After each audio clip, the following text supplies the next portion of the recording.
when you walk through our front door, we have this beautiful fireplace, and you know, most of the house is that way, but when you glance to the right, that is what you see. We had put in a brand new water heater, which is great, but it's kind of an eyesore in there because we've got all these pipes and this unfinished wall and then the cement slab, and of course we didn't have tile to match it as well, so we were trying to figure out what a good fix for that would be. So we came up with the facade idea. The water heater, although it's fantastic having an on-demand water heater, we bought the biggest one we could get, so everybody and their grandmother can shower at one time and never run out of water. It doesn't look as pretty as we want it to look in the house that we've been working on for several years. So what we're going to do is just build a facade, lightweight facade that we can put in place. We're only going to go to the bottom of this pipe here, so we're going to only go 85 inches. 85 inches? Yeah. Okay. We'll end up painting this pipe and caulking around the pipes up there. We're 85 inches from here too. We're going to look at 22.5 inches there. So we're going to cover up that old cement slab so you can't see it. 22.5 by 22.5. Yeah. The measurements are going to be close. We're not building a piano, so. What we have here around the edges, that's going to be the wood, and then we'll have another slat of wood there. And then inside will be the fabric. So it's going to be 85 inches tall, 22.5 wide. Then we'll make the same exact thing on the other side, and we'll connect them with some sort of hinge so that it just props up right in the corner. So this is the fabric that we got that we're going to be putting on the screen. I got it from Joann's. I think I wound up getting 3 yards, which should be more than enough. And I think it wound up costing me about 20 bucks.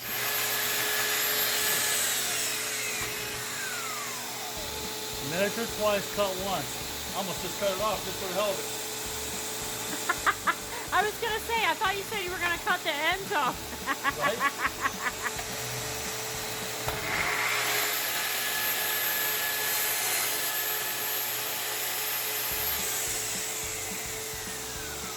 There we go.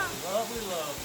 Now we're gonna measure 85 off that nice clean end that we have over there. Yep. And that's that.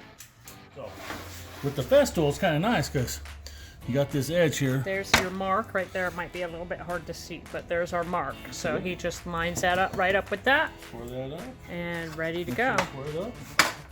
Lock it in.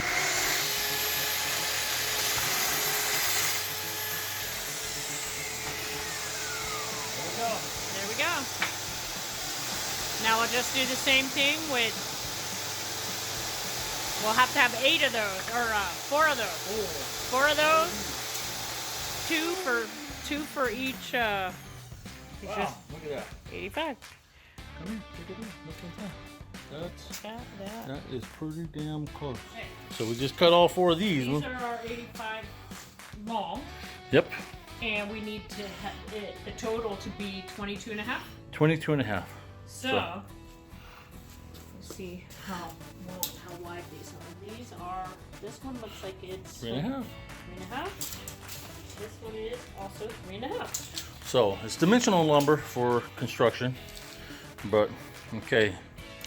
So 22.5 minus 7. Go. Ah! Don't make me do math. 22.5. Well, 20 minus 7 would be 13 plus 2.5. 15.5. Perfect. Okay, Common Core. Okay, so we need 1, 2, 3, 4, 5, 6 at 15.5. Doing one in the middle too, right? Right.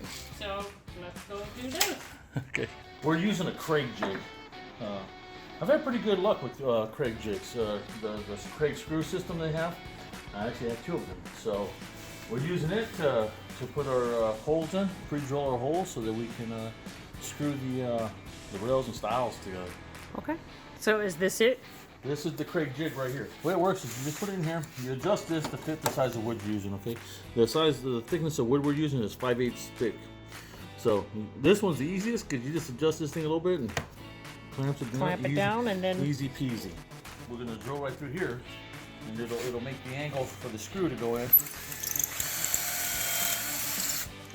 Okay. Normally I'd be using the vacuum right now, but it's kind of loud, so we don't want to use that while we're filming. Okay. So Then now you can see it. Now I'll show you with the vacuum.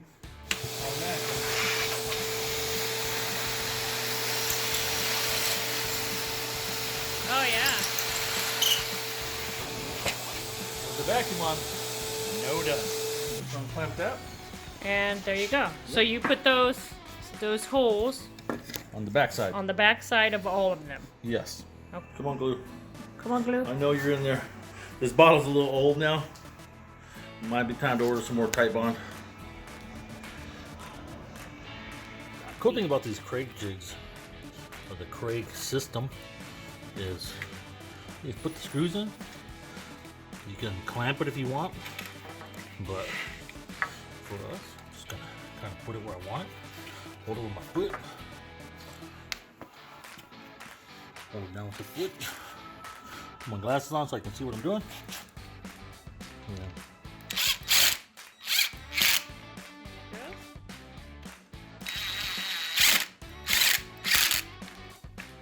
Same thing on the other side.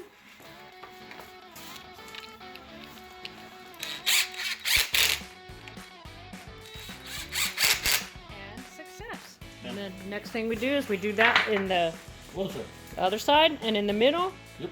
And that pretty much will complete the woodworking portion except for the sanding and painting. We're on to the painting part of the project. So what had happened was my husband tried to paint it with the spray paint, which is right here, and we ran out. Plus, I mean, it's kind of in the shadow so you can't really see. I didn't love the tan. I really wanted white, so since we ran out anyway, we're now just using this white gloss white.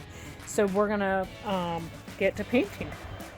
So I've got my helper here. She's doing the sides and the edges for me, and she's doing a good job. And I'm just doing this. And this wood's super thirsty. I'm trying to do it with my left hand so you can see, but she's doing the sides and I'm doing the tops, and it's coming along. That second coat is on. Now all we have to do is just let them dry, and then we'll be ready to affix the material. What we gotta do is make some cuts. Can make some cuts. And then we gotta staple. So we trimmed up the piece, and we might need to do a little bit extra trimming because it might come up the side, but we haven't trimmed the back side either, but we'll be affixing this via staples.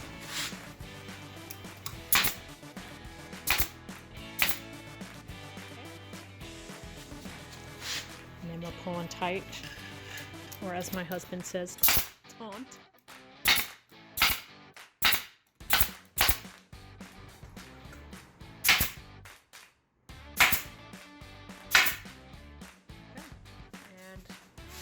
So on and so forth, and that's how we're gonna do it.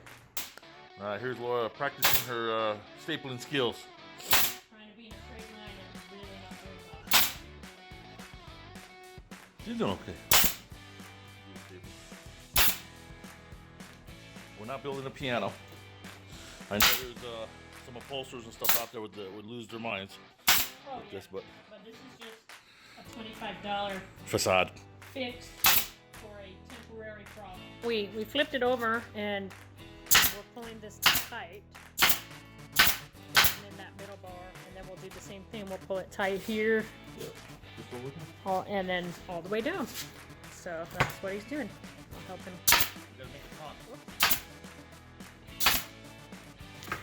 Just gonna trim that now that it's all stapled.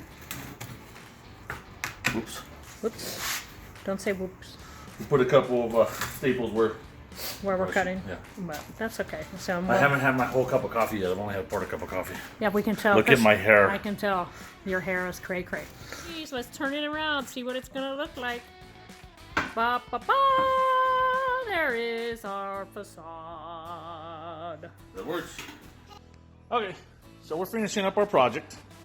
Mama Bear here, putting the last few screws in the gigantic piano hinge that we got.